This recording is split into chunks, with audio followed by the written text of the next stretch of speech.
taking ownership of thoughts, beliefs, and an identity that were never actually yours to begin with.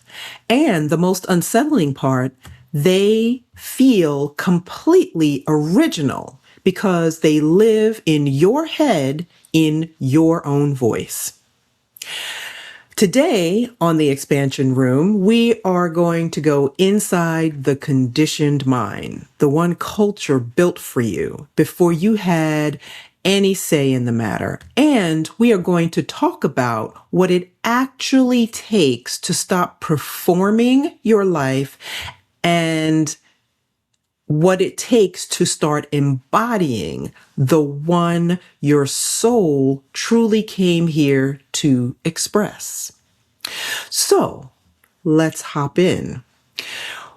One of the things that I have become keenly aware of in my recent years in working with people is how many of us, especially those who would consider themselves high achievers, how many of us live with beliefs and ideas of who we're supposed to be in the world without really examining what those beliefs truly are and where those beliefs truly came from.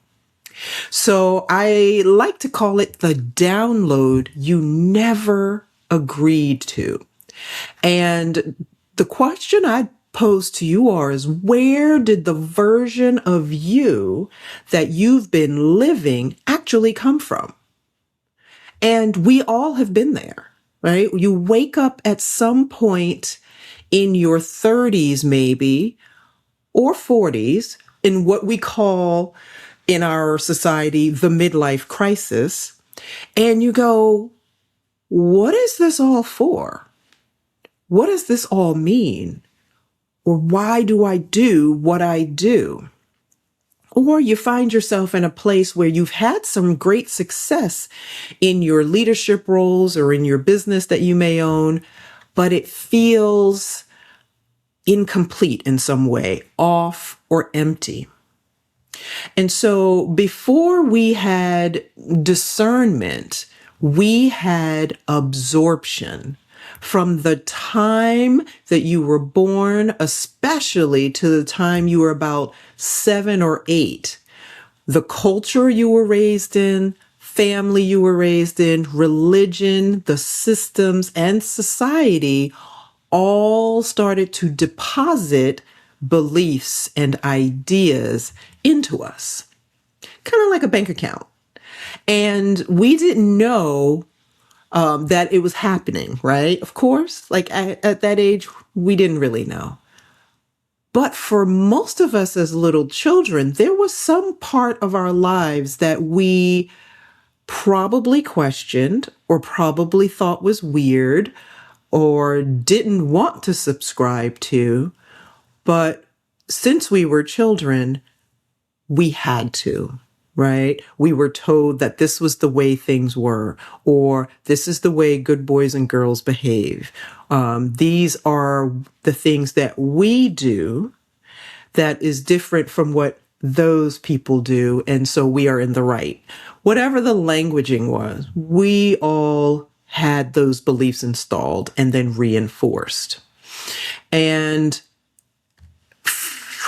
I would say from the time of 7 or 8 years old till about our mid-30s, around 35, we take those beliefs, those conditionings, those ideas, and we carry them into our young adulthood.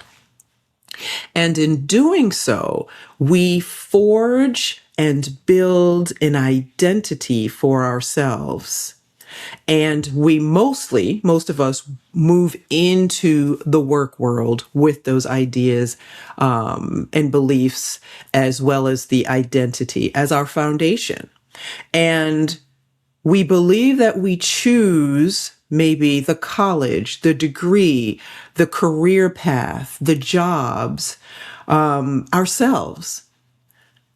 And then we wake up at some point and we realize we are not as happy as we could be We are not as happy as we should be, right?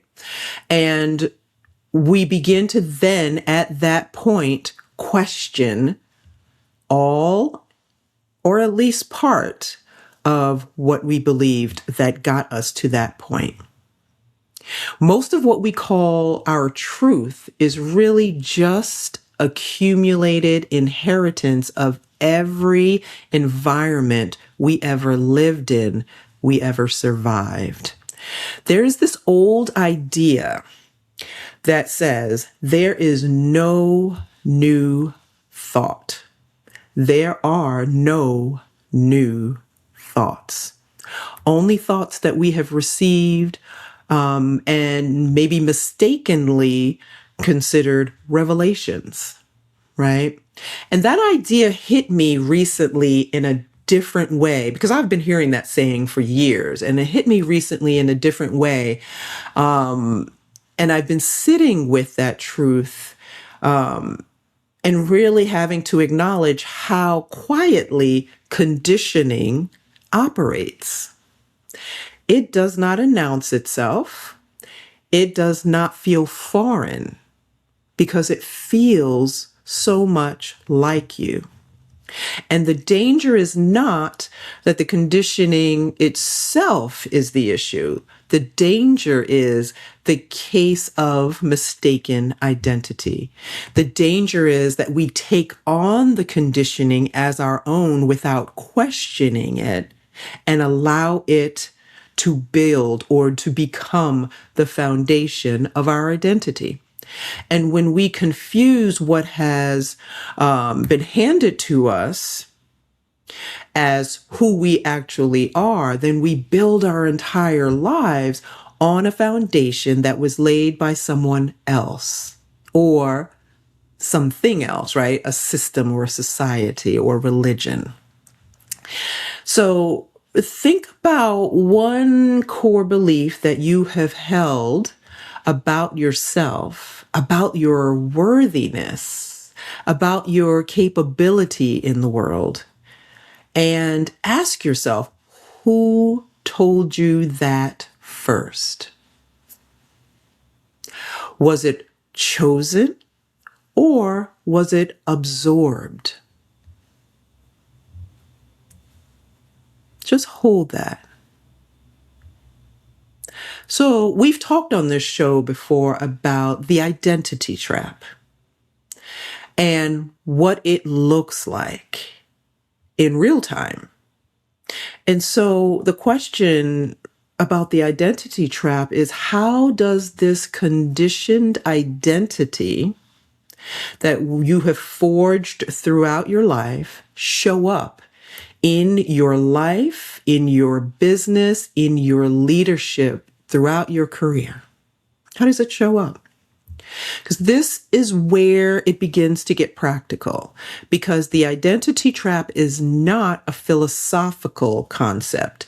It is alive and well in your strategy meetings, in the way you move about the world, in the life decisions that you make. It's alive and well in how you see yourself as a leader, how you may price your offers if you're a business owner, in whether you ask for what you truly want in life or from a person or from a relationship, or do you tend to shrink to what feels safe? When a conscious leader tells me something like they feel stuck, the first thing I look at is the identity that they hold underneath the goals that they have, because most of the time they are not executing on their vision. They are executing on a conditioned version of what they believe they are allowed to have. And this is why success can feel so hollow, and why you can hit really great milestones and feel little to nothing, or why crossing the finish line of something begins to feel more exhausting than expansive. It's not a character flaw, but it is a signal. It's a signal that your soul is telling you that the self that you're performing out here in the world is not the self that you came here to embody. It is not the self you came here to express. And so I see this most in the women leaders that I work with, especially because they have done all the things right. They've done everything they were supposed to do by the world standards. And still, there's this quiet but persistent sense of emptiness at the center of it all. And that emptiness is the signal really to go deeper.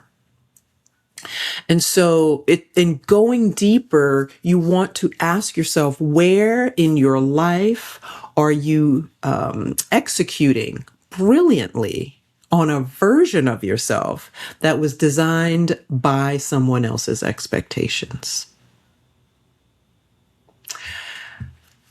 Now, so often we get to a certain point in our entrepreneur journey or our conscious leadership journey where we realize, okay, there is something that's not quite right, but I don't have the time really to take in order to figure this out in the long run. There are people who stop everything, sell their businesses or quit their high paying job, and they go off to live in Bali or they go off to do the AT for 6 months to a year. So that they can, as I heard one person say, clear their head, right? To really figure out what's going on for them, who they really are, what's deeper there. But we don't all have the time to take 6 months to a year of our lives and move halfway across the world or move up and down the AT and live in a tent for 6 months to a year. But awareness is definitely there for a lot of us. But awareness alone is not enough to help with this feeling of emptiness or this feeling of being off or not fully connected. So if I can see the conditioning, right? I'm an entrepreneur or business owner, and I can see that there has been this level of conditioning that has been the foundation of my identity and has been running my life. Why can't I just think my way out of it? And so this is the part that I would say most personal development programs or content skips, is you cannot actually use the same level of thinking mind that has been conditioned by our family of origin and the society that we live in to step into a new identity. Awareness definitely is necessary, and I will never minimize the power of waking up to your own patterns within you. But awareness alone does not create the transformation. Same reason, one of the main reasons I love coaching is that in psychotherapy, which I've been a psychotherapist for 23 years, there's this idea or notion that once we can answer the question of why do I do what I do? What is the origin of this behavior in my life? Or once I become aware of the causes of my childhood trauma, that I can be able to then fix it. right? And so in therapy, there is the processing, there is the awareness, there are the tools that help to manage symptoms or to trade one behavior for a healthier behavior. But awareness alone for a lot of people, even in psychotherapy, is not enough. It's not enough to create true foundational transformation. You cannot think your way out of the identity that you created with the same conditioned mind that built it. And so real identity transformation happens, I believe, at 3 levels. And this is the heart of the work that I do in my coaching program called Elevate. And first, it happens at the level of mind, right? Awareness. And it is where most people start. There are a lot of self-aware people out here, but they have not shifted, not one iota, right? And so for some people, it's the aha awareness, and that's where they stop. But it must also happen at the level of the body and central nervous system, because it's here where your body and central nervous system hold on to the conditioning and the ideas and beliefs of who you are to form your identity.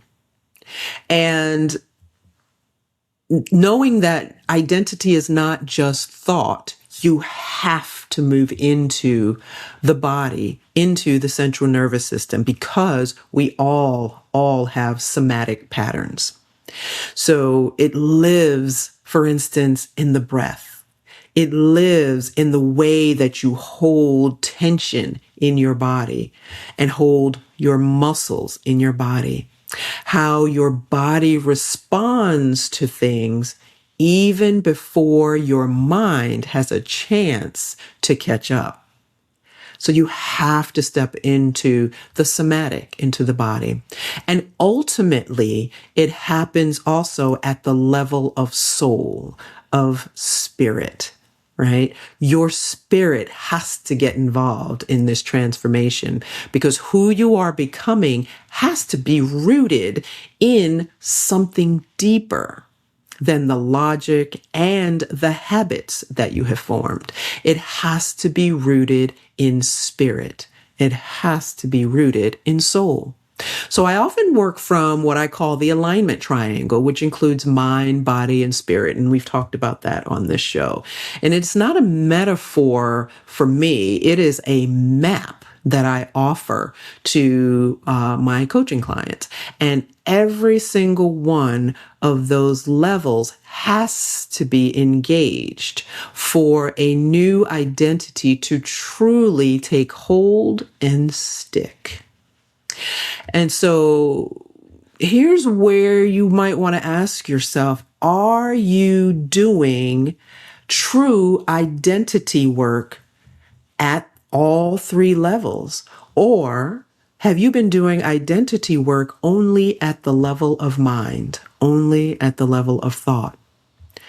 And what would it mean to let this work drop into your body and spirit as you begin to embody new ideas, new beliefs that truly are yours, so that you can then embody and step into a new identity? What would it mean? Now, moving from the identity trap, we move into becoming. Becoming on your own terms, not based on society's ideas of who you should be, your parents' idea of who you should be, or even some old idea that you thought you should be based on the old conditioning. What does it look like to build an identity that is rooted in soul, that is rooted in your spirit, and not in conditioning? Identity is not a discovery. It is literally an excavation. A soul-rooted identity is already yours. It is not somewhere out there. It is not something to be waited for in your future or created in your future. It is literally already a part of you underneath all of the conditioning, all of the beliefs that you have been carrying all of your life, all of the performance that you've been giving the world, the version of you that learned to survive. The work is not to build your identity from scratch. It is really about clearing what covers it up, clearing the mud away from the lenses with which you use to see yourself and the world around you. So this begins with two things. The first is a willingness to grieve the identities that you have been carrying that were never yours to carry. And this is a real loss for most people. When you release a self that you've worked hard to build, trust me, even if that self was not yours, your truest version of yourself, the grief is real. And know that the grief is how you honor what you're releasing. It's okay to grieve that old version of yourself as you let it go. And then the second is, what can you then turn into embodied action, which is very different from hustle action. Hustle action comes from fear and conditioning, which we have talked about on this show. Embodied action, though, comes from alignment. It is the alignment of mind, body, and spirit. It feels different in your body, and it is sourced from a different frequency entirely. And when you begin to move from that place, that frequency, your entire relationship with your life, with your leadership, with your business, all shifts. This is becoming. Not a dramatic overnight overhaul, but it is a patient, soulful excavation of the self who was always there. It was just waiting for you to stop performing long enough to recognize the real you. So, what is one identity you are ready to release? And what becomes possible in your life when you do? I invite you to sit with that question today. And here's what I want to invite you to do. First, take one of these reflection questions that I've given you today and sit with it today and maybe into this week. Take your journal that you either write with or a recording journal and bring that question that you've chosen into your body. Meditate with it, breathe with it, notice what comes up for you, and then journal about it, either talking to your digital device or pen to paper journaling. And then the second thing I'd invite you to do is, if you are ready to move beyond just reflection and into actual work of identity transformation, I would love to be able to support you in that. I invite you to then schedule an alignment call with me. It is a spacious, no pressure conversation where we together will explore what is truly in the way of your next level and whether us working together is the right thing for you to step into your next level. You can find the link to that alignment call in the show notes. And if this episode landed for you, please share it with someone who you know needs it. And I invite you to leave a review on whichever platform you listen or watch this podcast. It would really help me out. Come find me also in the Expansion Room community on the Circle app. And this is where we tend to go deeper into these topics of conversation. So until next time, keep doing the inner work to be the truest version of you. The world needs it. Thank you. Thanks for watching. If you are ready to move beyond survival into greater alignment, greater clarity, and transformation, I'd love to support you. An alignment call is where that journey begins. Take a moment, click the link in the show notes, and schedule your alignment call with me, and let's explore what's possible for you together.